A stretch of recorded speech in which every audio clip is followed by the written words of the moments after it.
Now, let's talk about the communication tips for better communication. Show them the way by asking them questions.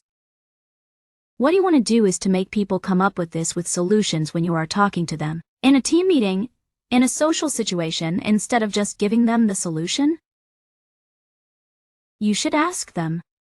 So if you talk to someone and you give them exactly how they should do something, they will experience less satisfaction than if you ask them questions, so that they can figure out by themselves how to do it. If you activate your brain, the brain, you may come up with more creative and effective solutions to accomplish a task. Of course, you can still tell them that you prefer them to do it your way. Or even better, you can explain to them and make them understand why your solution may work better. So let's take an example here.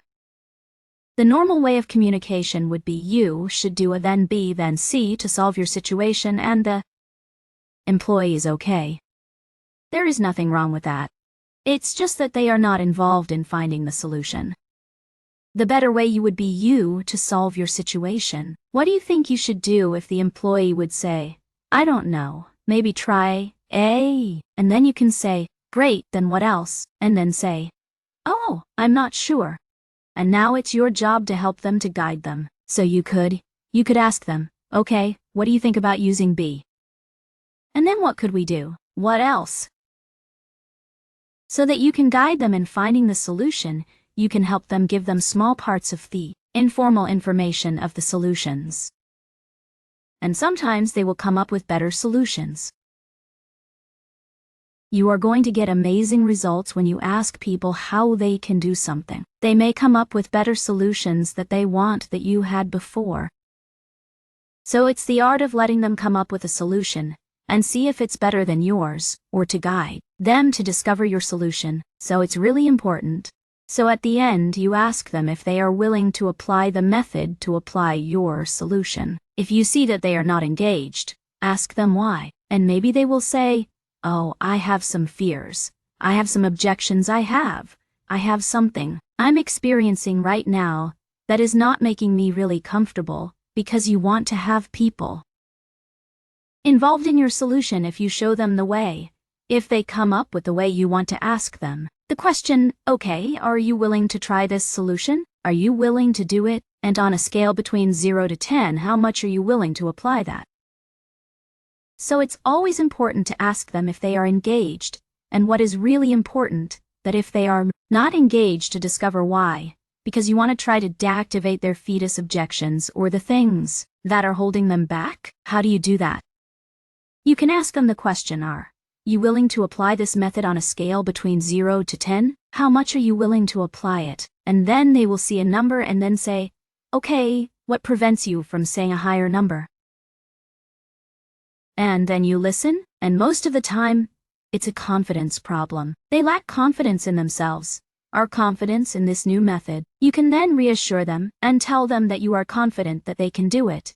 And if not, they can seek help with their supervisor.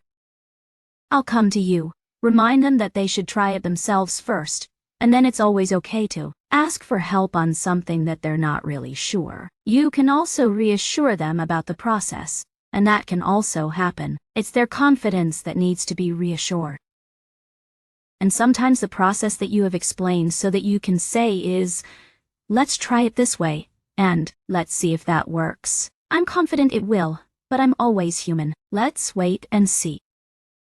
So you may think about the questions that you can ask others so they can find the methods to solve the situation. It's always about keeping an open mind, guiding them, and making them uncover what their situation should be. And of course, if they don't know it, you can always guide them. Also, see how committed they are to this situation, and you help them deactivate their objections. Most of the time, it's a confidence problem in themselves or in the process. So it's about reassuring them. You're not judging them. You're just reassuring them that it's going to be okay. Always be confident when talking, and if you don't know the answer to the question or the objection, you can always look for the answer later and tell them that you will get back to them. So there is a PDF just below, and the goal is to have an imaginary conversation with someone in your work team, and to use the tools that you have discovered. Let's say that you should inspire them to find a solution, or they want to get a solution to the problem. How would you lead the conversation? And you can use the tools that we have seen here in this chapter to lead them.